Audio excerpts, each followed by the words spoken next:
everyone. I'd like to thank you for watching my YouTube channel, Real Gals Fish, and I want to welcome you back. And today I'm going to do another installment on fishing floats. And yes, we can talk about fishing floats even further.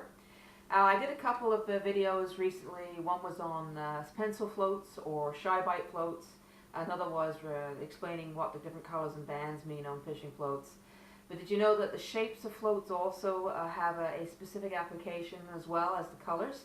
Well, in the first video I showed you the pencil float, which is this one right here. It's the long thin one with the long tail, ideal for slow or still water conditions.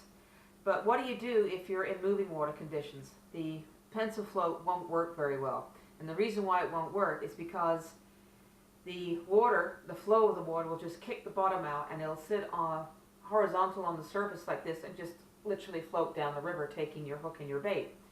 And there's a possibility it'd be moving so fast that fish won't even take notice of the bait on the hook.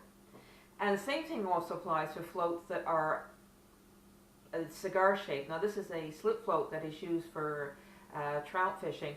Same thing applies to these type of floats. If the current flow is too fast, these will flip up too horizontally and also go with the flow. And the same thing, it's going to drag your bait and your hook faster than it should be. So what type of float should you use if you're in those conditions? Well, the best thing to do is to take both of these and combine them and get something that looks like this or like this. You notice they look like the slip float and the pencil float, the long lower mass of the pencil float. And this is what makes these floats ideal to use in moving water. Now, of course, if it's a torrent, you can't use floats, not ones like this anyway, because it'd just be too fast. But if you've got a stream that is moving or a canal that is moving, or you've got a little bit of ripple and wave action in a pond or a small lake, these are great to use because they have great stability coming from this very long lower mass, which is probably anywhere 50 to 60% of the total length of the float.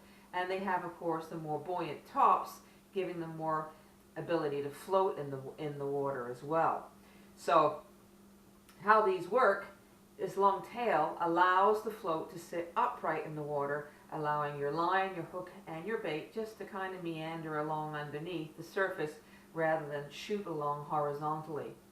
Very little area with the long lower mass for the water to push against, and that also the length of the mass allows the float to sit upright.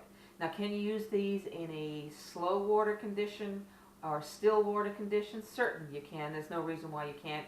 They're excellent for those type of conditions as well. They're super sensitive, but remember, they are really great in running water. These are the ones you want to use.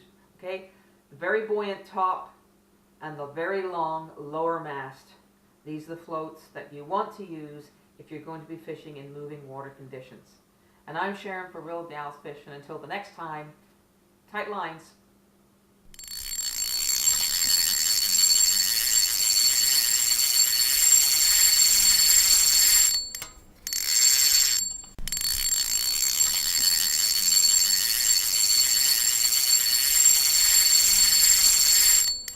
Well, y'all come back now, you hear?